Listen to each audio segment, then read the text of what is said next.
Hey, you there. Thank you for watching, and welcome to Forge Lines Forever. Today, I have a 3v3 ladder match here on the most amazing new access map generator.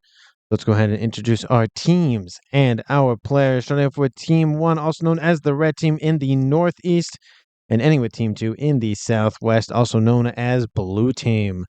Starting off with Team 1's Northern player, we have in Ruby Red, it is Raffle? I think that's how you say his name. He is a Siren for this match as a 1362 rated. To his southeast, we have in Chevy Crimson another Siren for Team 1. It is X-Ware. He is a 1186 rated. And last but not least here for Team 1, we have in the southwest in orange color orange, it is Shen. He is the Aeon here for Team 1 as a 2001 rated player. He is the highest rated player on Team 1 and in the game overall. So again, going with those ones today here for him, which means for Team 1's faction makeup, there's 2 Cybern's and 1 Aeon, no UEF, no Seraphim for Team number 1, or Red Team. Starting up with Team 2, or Blue Team's Northern player, we have in Stitch Blue, it is Huff. He is a Seraphim for this match, again in Stitch Blue as a 1478 rated. To his southeast, we have in Royal Blue another Seraphim here for Team 2. It is Hannibalo. He is a 1409 rated player. And last one, these two for Team 2 in the southeast. Already in the pond, have a nice little fun. I wasn't saying in the sun, but he's in the water. It is Sailor Moon. He is a Siren for this match in Amethyst Purple as a 1562 rated. He is the highest rated player on Team 2. So for their side of the map, for their makeup, they have 2 Seraphim in the north with a Cybern in the south, which means they don't have any Aeons, and they also don't have UEF. So for the entirety of this game, there are no UEF players. Apologies to those loyal to the old Earth Empire. Hopefully you enjoy the game nonetheless. And for the 6 players on the map, let's take a look at the reclaim situation. Currently sitting at... Now popping up my little thing in the corner. There we go. 7,000 mass per, not per player, but total, which means it makes a little bit over 1,000 mass per player. It is definitely worth going after, especially those almost 500 clumps of reclaim here. Nice little wrecks in the water.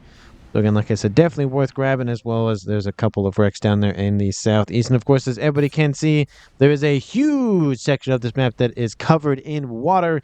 So Navy, Navy, Navy, and more Navy. Or if you don't like to play Navy, you can just do hover.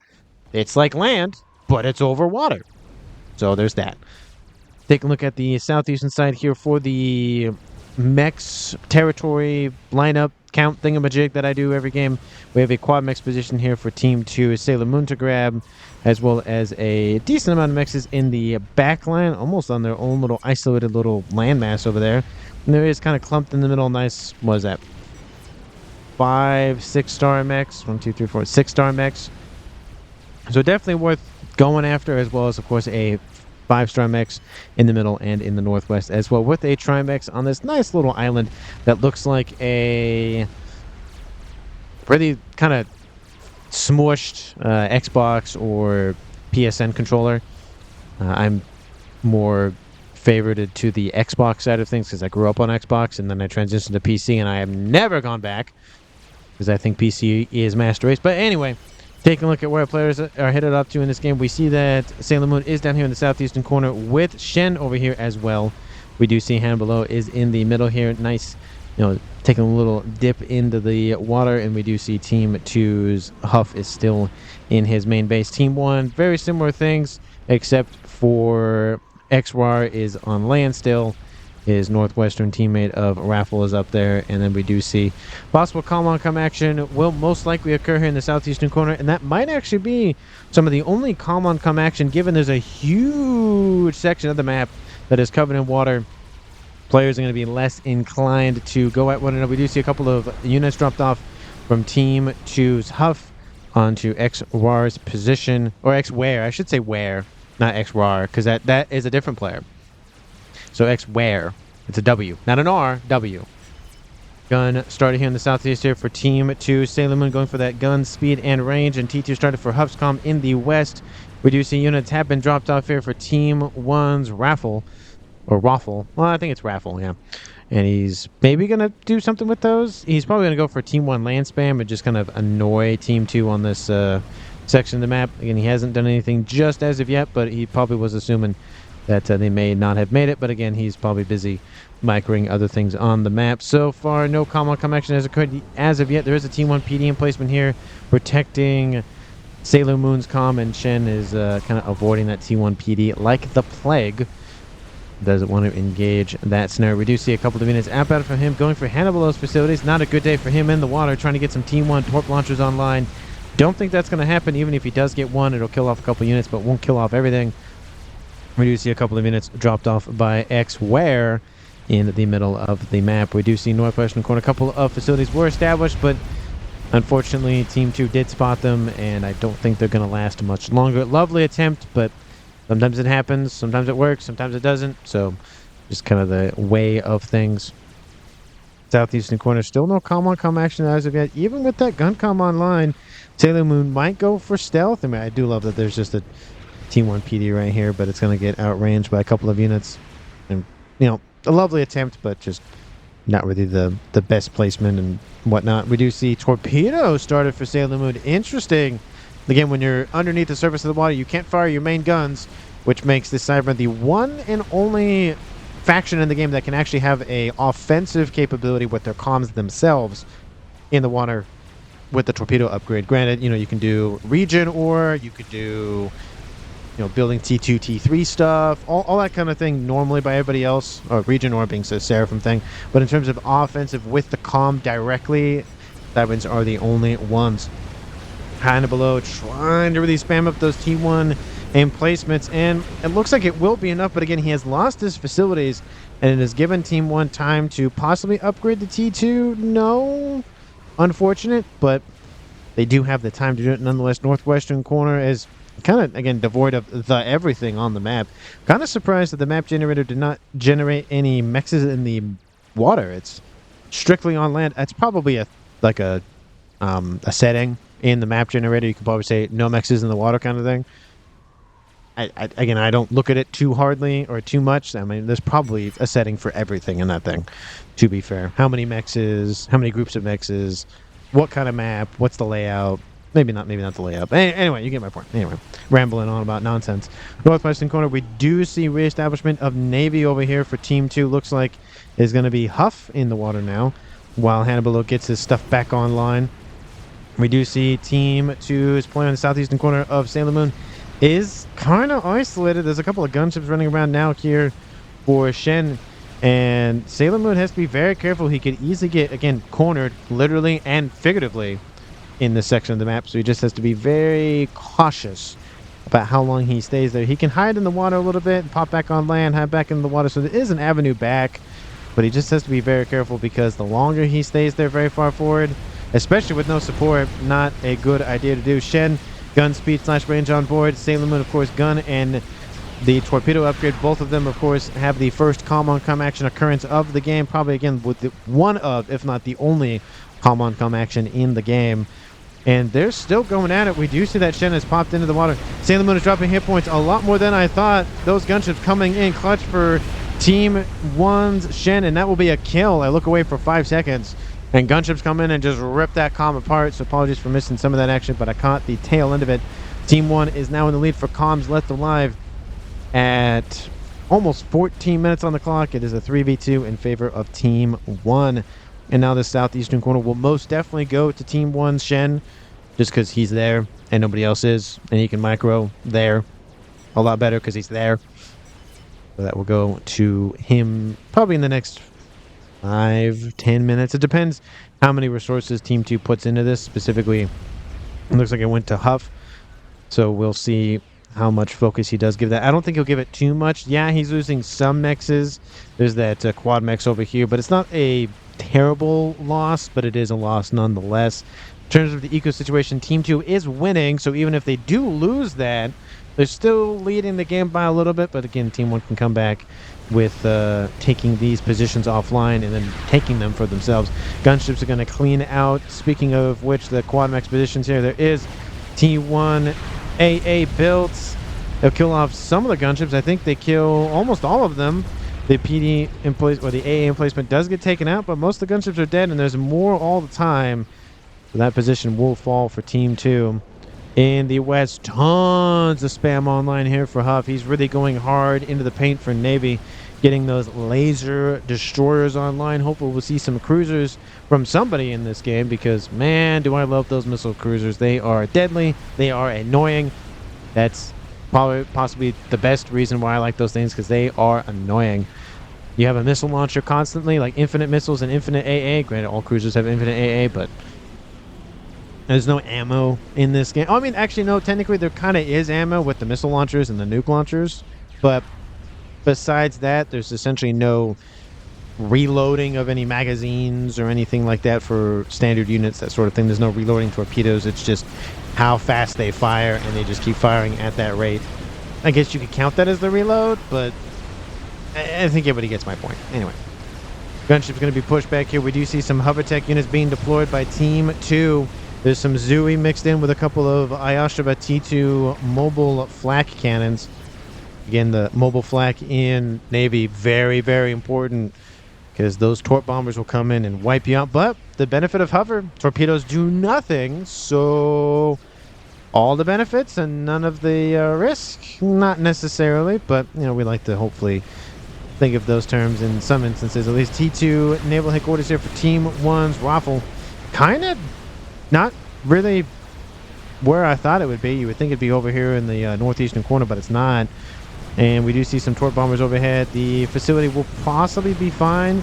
Looks like the frigates are more focused on dealing with the units rather than the facilities, which, you know, give and take, there's kind of benefits to both. There are some cruisers now online here for Team 2's Raffle, so that will probably be the majority of the annoyances. They are taking out the mexes on the upper plateau position as well, so allowing for, you know, loss of income here. We do see Team 1 is now skyrocketed into the lead, 530 versus 400 in favor of Team 1. So again, the lead has flipped, and I wouldn't be surprised if it flips again. There could be power fluctuations here for Team 2, though it could be a bunch of things. But there do see a couple of mexes, a couple being one mex dead right here. So we do see some inbound units from Team 1 Shen. Again, he's going to annoy this eastern side. There is a facility here, some air facilities and land, but I don't know, it depends. A lot of these are Team 1 units, so it's not too bad in terms of hit points / DPS, but it's still an annoyance nonetheless. More and more cruisers stacking up here for Huff in the west. We do see a reemergence of Team 2, Hannibal Navy in the middle here, going after the facilities here for Shen and for Xware. We do see, again, they're right next to one another. Not the best placement on the planet just because they're right next to one another, but they can be easily defendable because they are right next to one another. It's a double-edged sword, as a lot of things are in this game. Gunships being very much the main stage unit here for Team 1's Eastern player of Shen. He killed off a comm essentially with those, killing off Eco with those, doing a very good job. All that's going to do is force Team 2 to build more AA. And with the 2 players remaining, both being Seraphim, both having Seraphim fleets, those mean cruiser missiles, which mean more and more nonsense. So it's kind of a, not a self-fulfilling prophecy, but it's almost they're going to cause a later problem down the line because they're trying to solve Team 1's trying to solve a problem by using gunships. Team 2's going to try to solve it by using AA with missiles on board, and then Team 1's going to have to solve the problem with the missiles. So it's kind of a, you know, action, counter-action, reaction, action nonsense. A couple of torp bombers inbound going after, I guess, a frigate? I mean, they can take out a frigate. I don't know how much one frigate is going to matter, but, you know, it could make the difference. T3 air is online for Team 1. Team 2, where are you? There it is, T3 air also online. Again, ladder matches, it takes a little bit, most of the time, just a little bit longer to get to T3, because a lot of times it's focused on land, or in this case, Navy. You're kind of putting air kind of on the back burner, but you can't put it on the back burner for long, because sometimes whoever gets the T3 first, in some instances, might just win the game by that. Decent amount of Cormorant class torp bombers inbound going after, I would assume, the frigate, not frigates, but the cruisers. Man, look at that flak just ripping those things apart. Not a great day if you are a destroyer, or in this case, a cruiser, if that's what they're going after. Lots of spam facilities online for Team 2's Hannibal, though. They're all producing units, trying to just fill the void, as it were, in the middle of the map. Lots of ASFs online here for Team 1. Currently sitting at, those are not ASFs. Those are probably not what I wanted to click on. Hold on, give me 1 second. 11.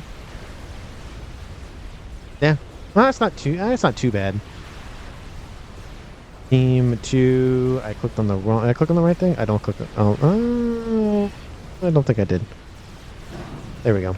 12. So again, roughly staying lock and step with one another. Nothing too ahead for one team or the other in terms of ASS, but Team 1 still keeping about a 100 or so mass lead in favor of them. So again, that will slowly possibly win the game. It's not the end-all be-all, but it does make a difference.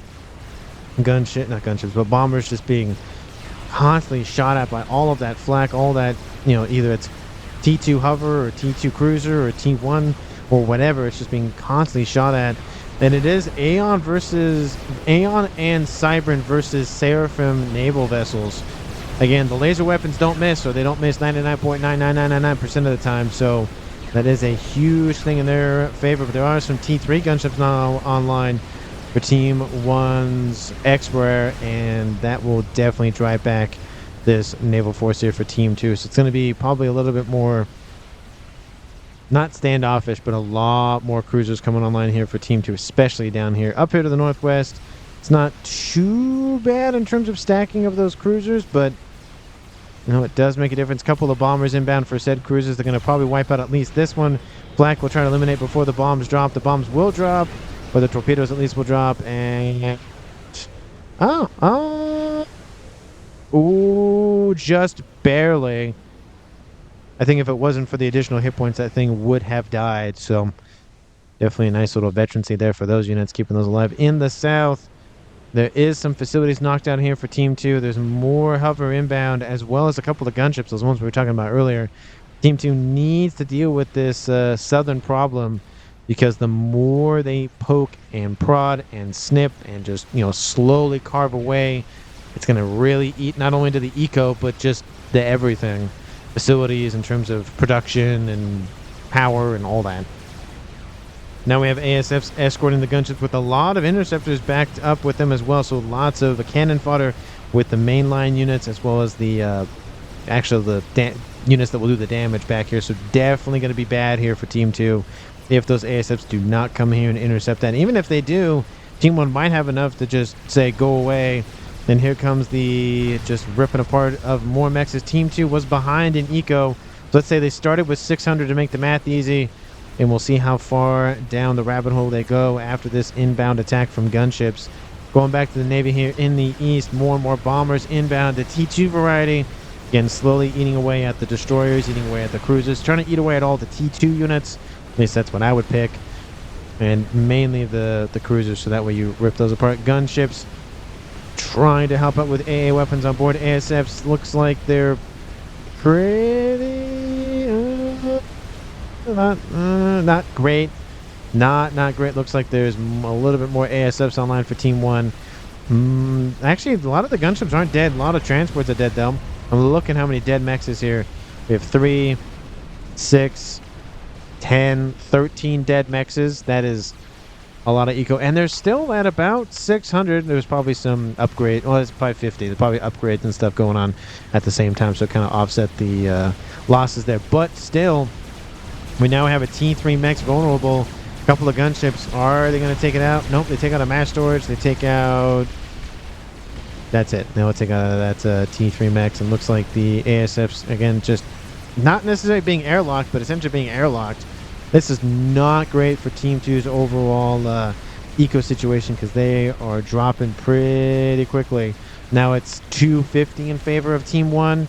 It was about 100, which is roughly manageable. 250, not great, especially at the numbers we're talking about now.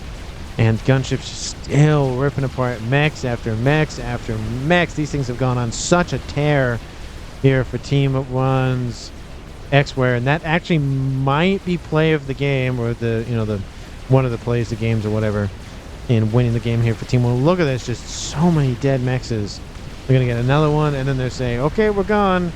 And a lot of them, they don't suffer a lot of casualties, so they can stack up that force even better in the next run if it does happen. Southern side of the map, a couple of forces kind of just duking it out, but nothing really too crazy. Still in favor of Team 1 down here. A couple of Swift runs running around. Don't know what they're doing, but they're having some fun. But Team 2 is winning decent on Navy.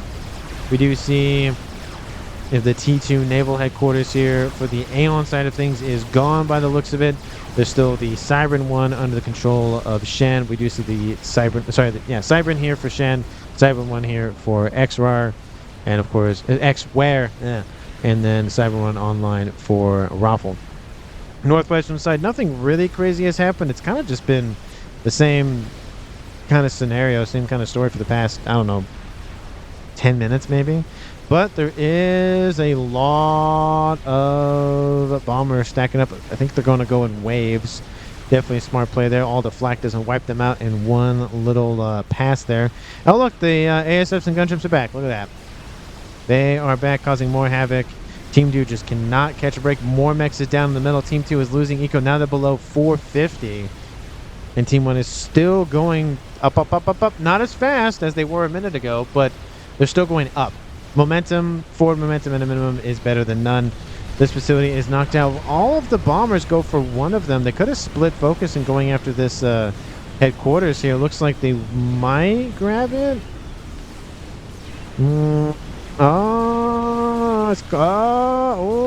It's close. They barely don't grab it. There's enough flak, enough AA to deal with a second pass. Bombers, but hey, something is better than nothing in this case, and that's another facility knocked out for Team 2, especially with them being down over 400 mass per second at 28 minutes. It's not looking good in the eco department here for Team 2, especially with these ASFs still back here, just protecting those gunships. They don't want to leave, but they don't want to stay. They're kind of just stuck. And let's go ahead and have the halftime show thingamajiggy. I still haven't found a name for it. So you would think almost 600 videos in terms of casting, and I would have some name for the mid-section recap thingamajig. Team 1 has not lost anybody yet. Team 2 has only lost Sailor Moon. But it's a 3v2 in favor of Team 1 in the comms left alive department. As we said, Team 1 heavily in the lead for eco, essentially double that of Team 2. So lots of not good things here for Team 2 in terms of not having the mexes because they lost the mexes and having to rebuild it instead of building units, instead of upgrading. It's taking away time, energy, APM, all that. Map control is in favor roughly of Team 1. I mean, they've locked out Team 2 of this area. They don't own it, but they've locked it down at least. They are leaving now, I guess. But they have locked it down for a little bit. Gunships are over here going after this emplacement.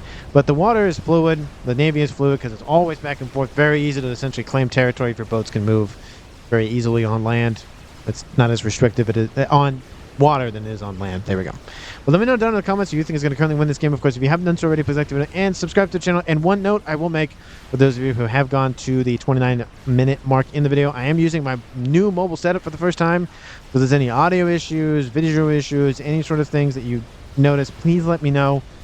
I really do appreciate it. I am currently traveling for work, which is why I'm on my mobile setup, and it will be the mobile setup for a while, so just bear with me. I am currently in Hawaii for work, so if you can believe that, I'm in Hawaii in the humidity and the beauty that it is here, so have some excursions and stuff when I'm not working and whatnot. But anyway, back to the game and not on what my current situation is in terms of work or whatnot.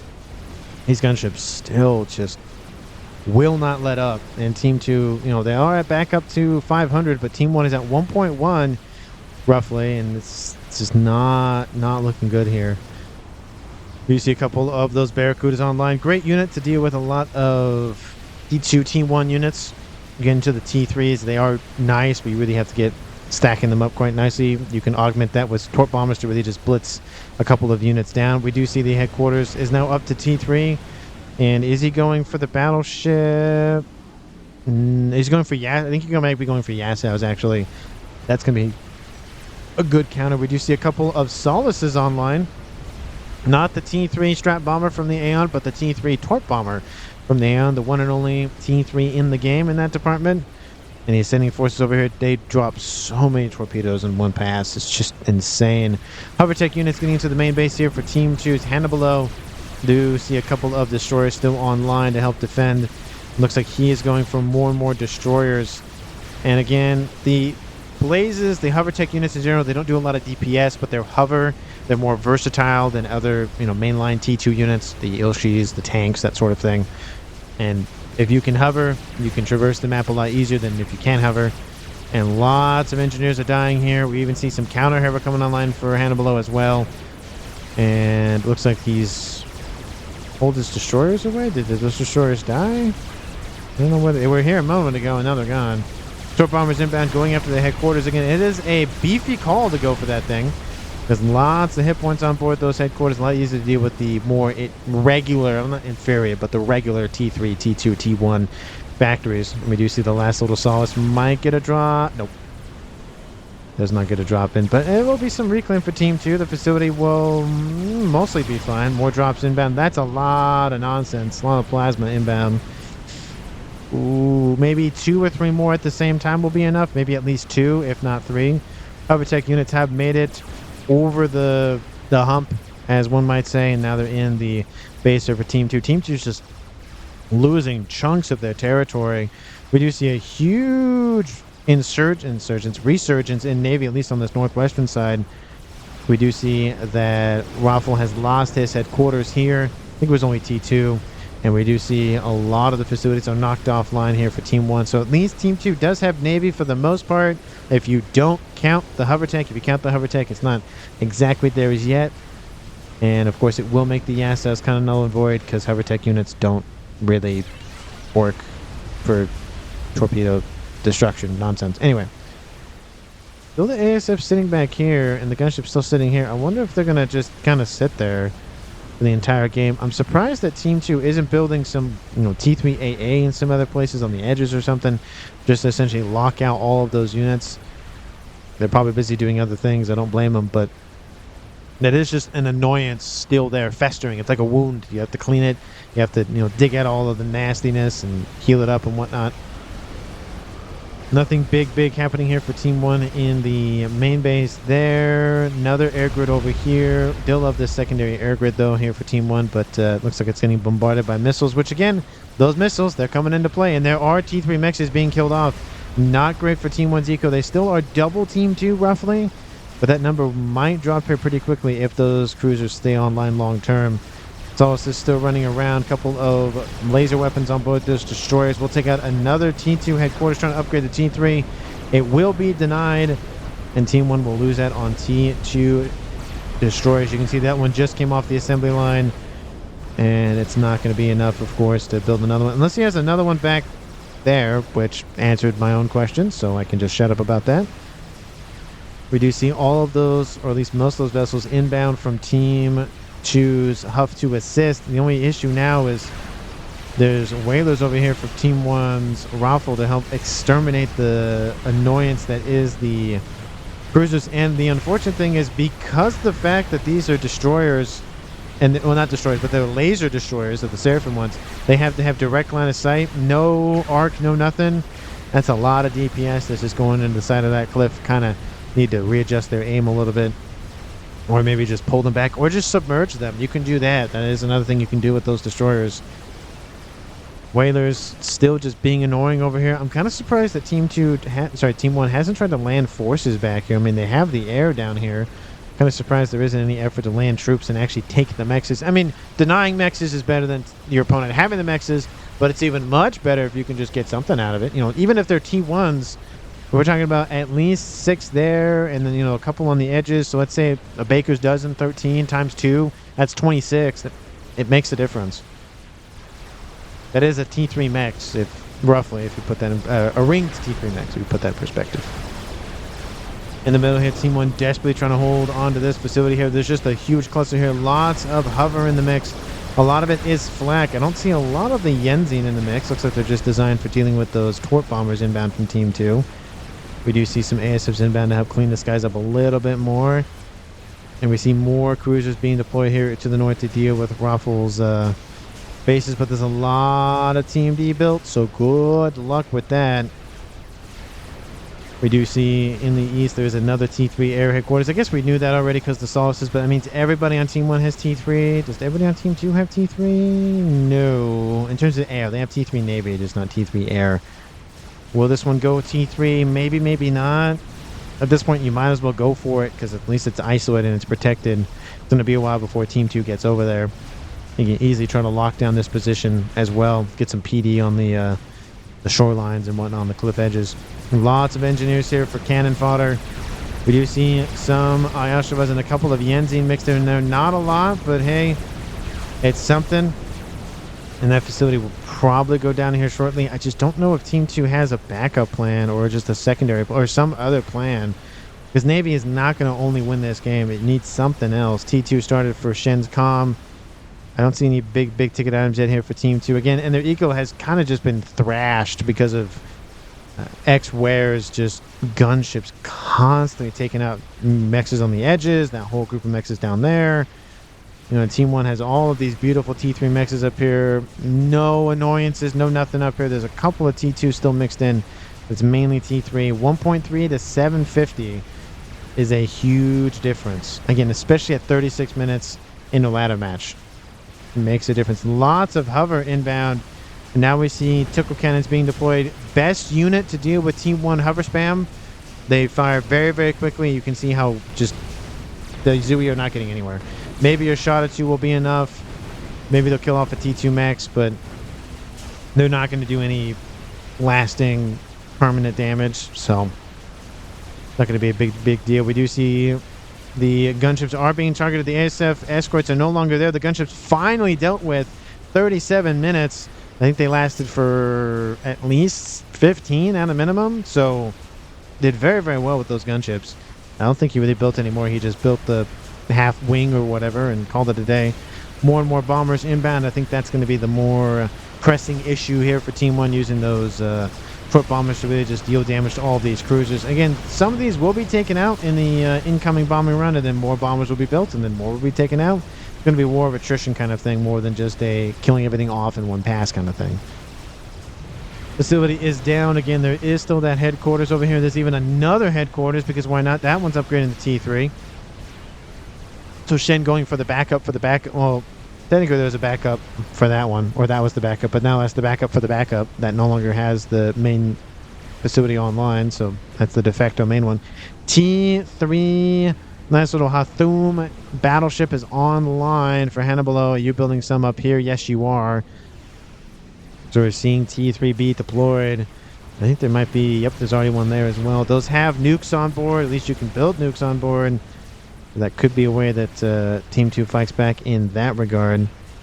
We'll see if it ends up going that way. It is 38 minutes on the clock, and the game lasts a little bit past 50. So it's, you know, still technically anybody's game. It's anybody's game till the fat lady sings, essentially, or whoever sings at the end of the game. But Team 1 is still about 50. You know, it's double the mass income. It's a little bit less, but it's roughly that. Again, those hover dealing with all of the Ayashava T2 flak cannons. We do see those battleships starting to bombard the bay over here. Lots of hover. They're not getting in that way, so they're just going to go south. Team 1's definitely going to know about them. There's no way they don't. They can literally see them. I think they have a couple of soothsayers online, so that's one. Yep, there's one there. Ooh, and speaking of which, they have a nuke. Is it loaded? No. But it is half loaded, so that is something to watch out for. And they're going for a crab, which is the most annoying experiment to have in Navy. Just such a pain. There's also a crab started here for Team 1's X-Ware as well. And Huff making a comment about something. Don't know what he's getting at, but he's getting at something. RAS done. A-RAS started here. Battleship got stuck on rock and exploded. Ah. What? What happened with... Where? Where is that, I wonder? See if we can find the reclaim for it. I mean... No, that's a facility. I don't know where that would be. There's a lot of reclaim down here. Ah, lots of numbers. I had no idea what that's about. Anyway, in terms of reclaim overall, 2 100,000 mass in reclaim, and it is pretty much in the bay, or in the, well, I guess that is technically a bay. There is still a lot of reclaim on Team 2 side of the map. Not much for Team 1, but it's because they've been inflicting the damage more than receiving it. In terms of reclaim overall, Team 2 is in the lead, but just barely in terms of totals. Granted, it does help keep Team 2 in the game, but they're still significantly behind. Oh, they jumped to 9. Oh, no, they're back down. Possibly just reclaim related, I would assume. Battleships now starting to bombard the shoreline. There's a lot of volcanoes built, nice little TMDs, but those battleships don't care because they're artillery rounds, not missile rounds or missiles. More and more and more bombers inbound from Team 1. Some of them are just getting wiped up by missiles when they pass through. It looks like they're targeting, you would assume, the cruisers. There's a lot of flak in here. A lot of it has been whittled down, to be fair, by Team 1's defenses. A lot of the T2 flak, the mobile ones at least. Well, I guess cruisers are still mobile, but the land hover units, those ones are being wiped out. There we go. I can speak, I promise. Line of volcanoes not really existing anymore. That will open the door for more cruiser missile spam, of course. We have a nice little T3 Omen online, and there's the first nuke of the game to the north. And where are you going? That is not the button I want to push. That is the button I want to push. And it is going southwest. Don't tell me you're going for the only base that has an SMB. And it's loaded. A little bit of lag spike there for a second. Artillery has been thought about here for Team 2. If you're going to edge nuke it, at least do that. What is the... Oh, that was weird. Oh, nope. It went straight for the base. Yeah, I don't know why you would do that. I mean... There's an entire section of the map down here that is not protected by SMDs. He went for the only spot. Maybe he tried to kill it before it was finished loading. That is a possibility. But that's been online for at least a while, and there was 2, now there's 1 loaded. So I feel like that could have been a better place, nuke. But again, hey, heat of the moment, make a quick decision. Sometimes it pays off, sometimes it doesn't. Can't always judge too harshly. That sort of thing. Team 2 is in the bay here. They're in the bay. And we do see those battleships going after the stuff up here. There's a couple of shield emplacements guarding some TMD. Looks like there's also T2 artillery mixed in as well, if I can find them. Oh, this one right there. There it is. Nice little not Klinkhammer, but not governors. What do they call them? Gunthers. There it is. I know it was a G and something like that. In the south here, still another battleship online for Team 1. We have another couple of them being built. And I don't know where it's going, but the first one was killed off, so I don't know where they're deciding to go. But there's more and more battleships coming online for Team 2 all the time. Is that a strap bomber? What was that? Oh, there's that battle. Oh, that's what he meant by... Oh, that is weird. Why did it do that? And there goes the T3 Naval Headquarters here for Huff by that Solace. Unfortunate. Yeah, it's super weird. Can he reclaim that? I feel like you can't. Oh, no, he can definitely reclaim that. That's very weird. Yeah, it just must have just went straight and just hit the land and then died. Weird. You would think it would have just hugged the land as much as possible and then just kind of do like Austin Powers kind of, parking job kind of thing, and just go back and forth a little bit constantly and then you're out. But anyway, looks like the land invasion not occurring here for Team 2. A couple of bricks still here. Oh, they're getting close. But I don't think Team 1's going to allow them anywhere near there. Tons of it. Look at that nonsense. Look at that. Just the missiles. The missiles spray. Oh, that's not what I meant to do. I keep pushing them all around buttons. All around. Look, it's just that they will not stop. We will not go quietly into the night. We will live on. Look at the beautiful. They make flowers essentially where you track it from the destination back. They kind of have this nice little upside down parabola kind of looking thing. That looks pretty with all of them firing at the same time. Does it look pretty for Team 1? Absolutely not. But it looks pretty for the observer like me. Or a caster, I guess, and observer. Technically, I'm an observer. Out there, we have the battleship going after the headquarters. They don't knock it out. It gets intercepted by Team 2. Look at that. That's where all that fleet was going for, is that. And it does open a little bit of a door. We're going after more of these battleships for those bombers. The only problem is, and this is a problem with Navy just because they can't go on land, well, bar one unit, they can't go on land, is, yeah, great, you have the water, but this is your range in terms of the red. Now, if you go for the nukes, that's a different story, but maybe you can get a tiny bit closer, but you're not going to do that much more damage. There's so much more base. And Team 2 does know about the nuke up here. They just haven't done anything about it. The nuke has not been loaded once again. Looks like they're going for artillery piece. This one is almost done. Does Team 2 have theirs online? Oh, it's about to finish probably simultaneously, if not a tiny bit faster for Team 1. To be fair, in the eco department, Team 1 is now down in the lead. It was, double whatever Team 2 is producing. Now it is 25% more. 33% more. I can do math in my head. So it was 100%. Now it's 33%. So the Team 2 has caught up. Teleport has been started for Raffle. They, of course, him and his teammate of Xware have access to the telemazer. Team 2 does not. They actually did have access to it, but Sailor Moon died, so telemazer went with him. That might be the play. They could probably go after the artillery piece that's now done. Second one is started immediately. And that artillery piece should have enough range to kill pretty much everything on the map. Oh, okay. Barely. Something in here couldn't fit, or couldn't be targeted, but nah, nothing's up there, and nothing will probably be up there. Team runs, Xware is in the water, as well as Shen. He's kind of hovering between, actually, a really interesting spot. It's just on that cliff edge there. We can't actually get down. He has to go down and around. And then we have Raffle also on the edge here. Why is everybody just staring off at the cliff like, can I jump? Can I jump? Can I jump? And it doesn't work that way. Artillery is targeting artillery, I would presume. Yep. And yep. That is what's happening. Looks like Team 2 a little bit more focused on the P-Gen department. How is Raffle's excess power? It wasn't great a moment ago, and then he fixed it. So looks like a little bit of consumption issues. Has to turn maybe that soothsayer off. He might just lose that, so maybe not. Just kind of keep it as long as he can get. And then the shields are offline for Team 2's Who. That's not, or Huff, excuse me. That's not good. Ooh, gotta fix the power. Ooh, building more shields is not going to help. There it goes back online. Oh, a couple nice shells. There it goes. Comes back online. That was very close. Would have been very bad. A couple of nice little artillery shells landed for Team 1. Team 2 has essentially control of the entire pond here, except for this little outcropping. Now we see a couple of omens, essentially just last man standing it over here, or Helm's Deeping it, where there's one entry point and the rest of that kind of thing. Lots of T3 units, lots of cruisers, lots of battleships. Surprised that none of these are loading. You would assume that maybe one... Oh, no, this one is loaded. Hey, there you go.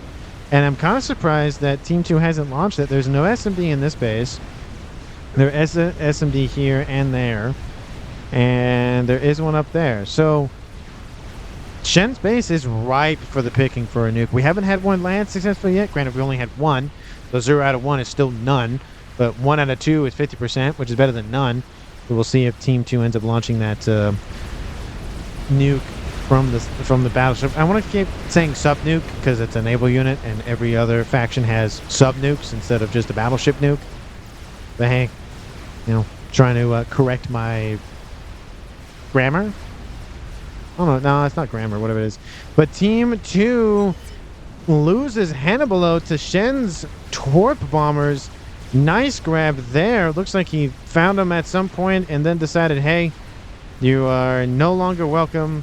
Kills him off with some solaces. A Colossus running around here for Team 1 as well.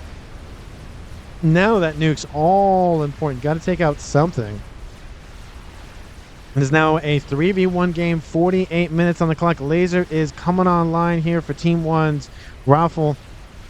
It's still artillery via artillery spam. Took an artillery piece in the yellow here for Team 2. And looks like it's just the laser. But to be fair, even if Team 1 loses Raffle to tele-defense, Team 1 still has 2 players left. It won't be a flawless game for them, but they'll still win in the sense that if they still, they lose him and they still kill off Team 2's Huff, as an example. But I just don't know. It is a lot of Navy, and yeah, they could probably wipe out the entirety of Shen's base, if not almost all of it, and at least a portion, if not half of Ware's base, but it's going to take him a while, and we'll see if Team 1 has some sort of going after it. We do see Colossus has a very, very thick circle there. Is that new? No, I don't remember it being that big. I remember those being smaller. Maybe it's just a setting on my mobile setup or something. I feel like that orange circle is bigger than I remember it to be. But anyway, Colossus running around taking out vital structures here for Team 2. Power, land facilities, radars. Just not good things here for Team 2 to lose. It is not going good. That southern section has just been a thorn in their side the entire game. Oh, there's the comm. Is he teleporting again? Oh, he's teleporting here. He's doing short jumps. Short, quick jumps. Where are you going? He's teleporting. There. He's going to teleport right on top of Hub's comm. He should be there shortly. He looks like he's engaged. Oh, yep, there it is. He's engaging. Colossus still running around down here, taking out this base. And there goes the teleportation. Artillery lands right on top of him. That's a dead comm. Team 1 wins the game. Epic Games is headed below. It was a great game. There goes Raffle. Kills off the comm. Remaining for Team 2 being Huff. And that is the game. 50 minutes, 34 seconds on the clock. Team 1 wins the game. Flawless victory for them.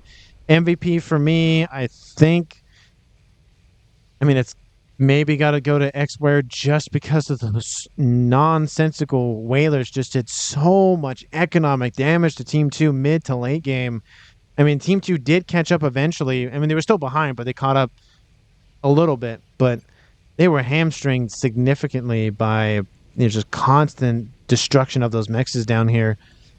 So it's just kind of how the way it goes. So that might be the thing that wins X-Ware, not X-Rar, X-Ware, the MVP. Let me know down in the comments who you think deserves the MVP award. Again, like I said before earlier, if there's any weird issue thing with the setup, the recording or whatnot, please let me know down in the comments so I can correct it early. Because like I said, I'm here for, I think it's about a month. I'm here in Hawaii, so I'm not in my normal setup. So there's that. Again, thanks so much for watching. I really, really, really, really, really, really, really do appreciate it. And I will see all of you in the next one.